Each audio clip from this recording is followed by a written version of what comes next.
پاکستان کو دہشت گردی کے خلاف اس جنگ میں تقریباً 20 سال ہو چکے ہیں۔ 20 سال میں 1 لاکھ شہیدوں کی قربانی دینے کے بعد کوئی 150 ارب روپے کے نقصانات اٹھانے کے باوجود آج یہ صورتحال ہے کہ 2 صوبے تقریباً ہمارے ہاتھ سے نکلتے ہوئے نظر آ رہے ہیں۔ ہم اس جنگ کا اختتام تو دور کی بات، ہمیں یہ نہیں معلوم کہ اب اس کو ہینڈل کیسے کرنا ہے۔ یہ کرائسس اتنا بڑا کھڑا ہو گیا ہے، اتنی بڑی اسٹریٹجک کنفیوژن نظر آ رہی ہے پوری ریاست میں، اتنی مایوسی پھیلائی جا رہی ہے، اور پریکٹیکلی آن گراؤنڈ سچویشن یہ ہے کہ پاکستان کے 60-70% علاقے ایسے ہیں جو پاکستان کی لا انفورسمنٹ ایجنسیز کے لیے بھی، پولیس اور ایف سی کے لیے بھی پریکٹیکلی نو گو ایریا بنتے جا رہے ہیں اگر وہ چھٹی پہ یا خالی ہاتھ یا فیملی کے ساتھ ان علاقوں سے گزرنے کی کوشش کریں تو۔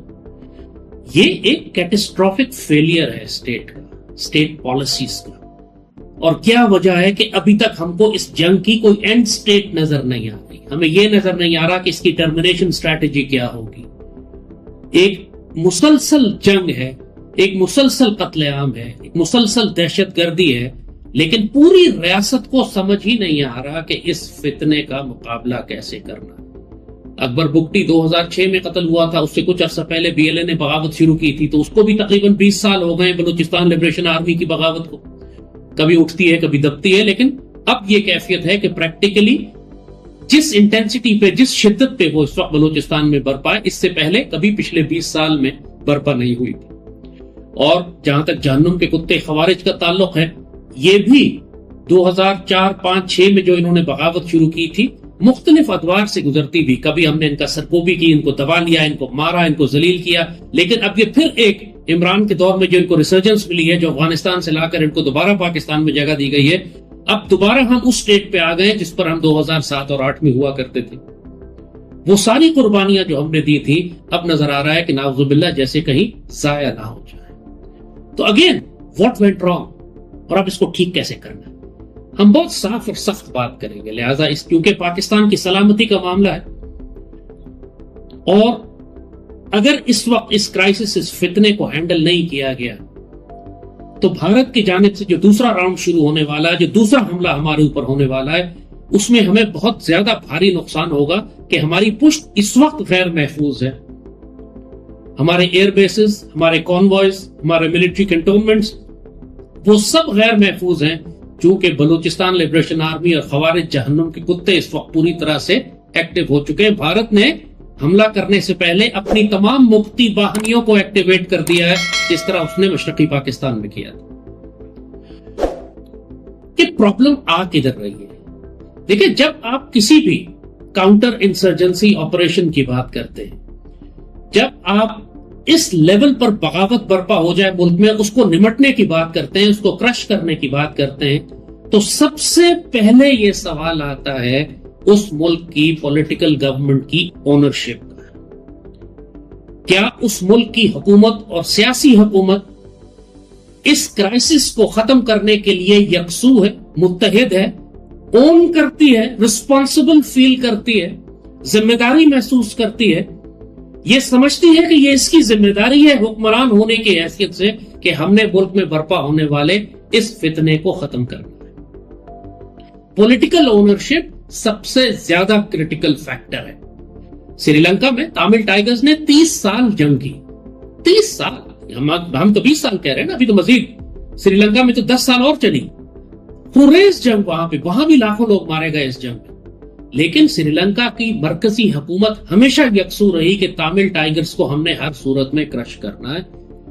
یہ ایسے دہشت گرد تھے کہ جن کے ساتھ مذاکرات بھی نہیں کیے جا سکتے تھے، جب بھی مذاکرات کیے گئے انہوں نے مذاکرات کو توڑا، اور وہ ایسے دشمن بن چکے تھے کہ جس کو ہر صورت میں آر یا پار ریاست نے ختم کرنا تھا۔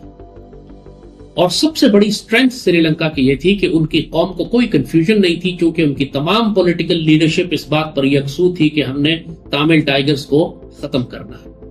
ایک مرتبہ جب پولیٹیکل لیڈرشپ اونرشپ لے لیتی ہے تو پھر وہ ریاست کے تمام ایلیمنٹس آف پاور استعمال کرتی ہے اس فتنے کو ختم کرنے کے لیے۔ جیسے ٹرکی میں آپ نے دیکھا کہ ابھی PKK، وہاں بھی جو کردش دہشت گرد تھے، بالکل اسی طرح جیسے BLA ہماری طرف ہے، 30-40 سال انہوں نے بھی جنگ کی ترکی کے خلاف، لیکن اردوغان گورنمنٹ پچھلے 20 سال سے مسلسل ڈٹرمنٹ تھی کہ ہم نے اس فتنے کو ختم کرنا ہے. ٹوٹل پولیٹیکل اونرشپ تھی ٹرکش گورنمنٹ کی. انہوں نے سارے ایلیمنٹس آف پاور استعمال کیے, چاہے وہ ملٹری ہو, چاہے وہ اکنامک ہو, چاہے ڈپلومیٹک ہو, چاہے پولیٹیکل ہو, چاہے انفارمیشن وار کے ہو. چونکہ لیڈرشپ یکسو تھی, لیڈرشپ ریسپانسبلٹی لیتی تھی, انگیج کرتی تھی, جہاں ضرورت ہے جنگ کی وہاں ہارڈ پاور استعمال کرتی تھی. ان سب کمبائن کر کے جب all elements of power deploy ہوئے تو اب PKK نے ترکی میں ہتھیار ڈالنا شروع کر دیے.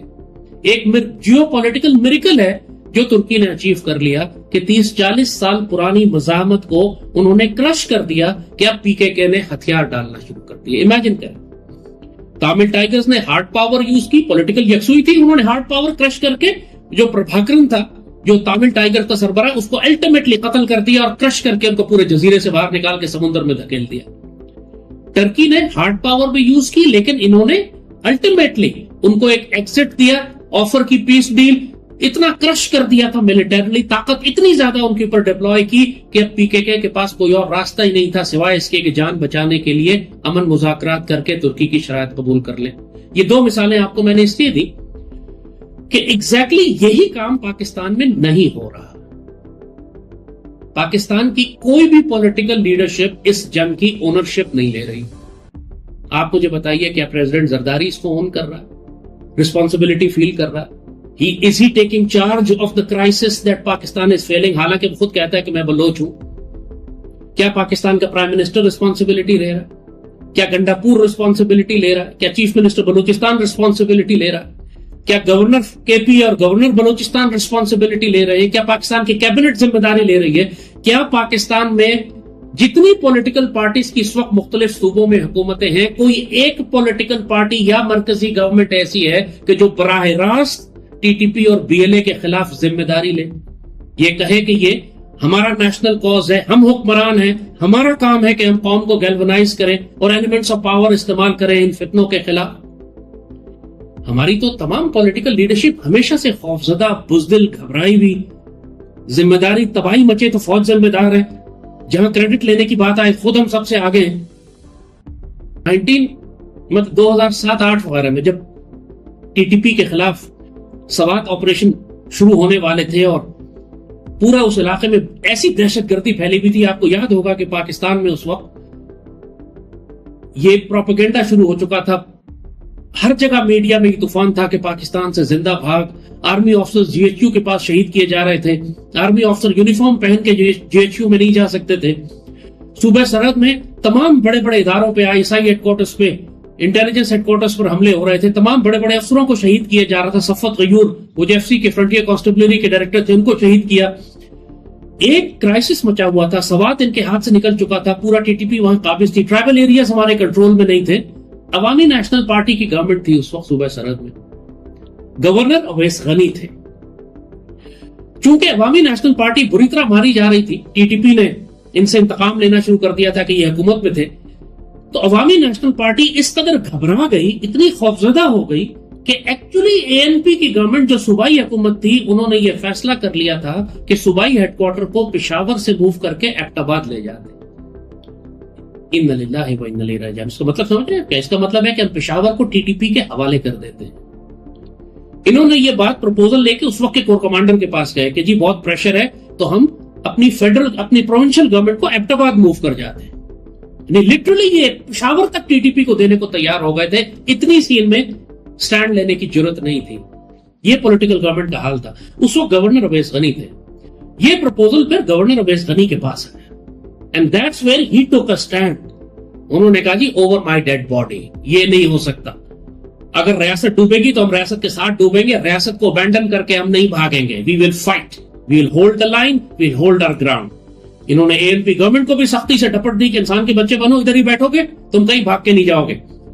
اور کور کمانڈر سے بھی انہوں نے یہ کہا کہ ان کو ڈپٹ دے کہ کسی صورت میں بھی ہم پشاور خالی نہیں کریں گے. And that was the time when it was ریاست ڈیسائیڈڈ کہ no matter what happens we will hold the line.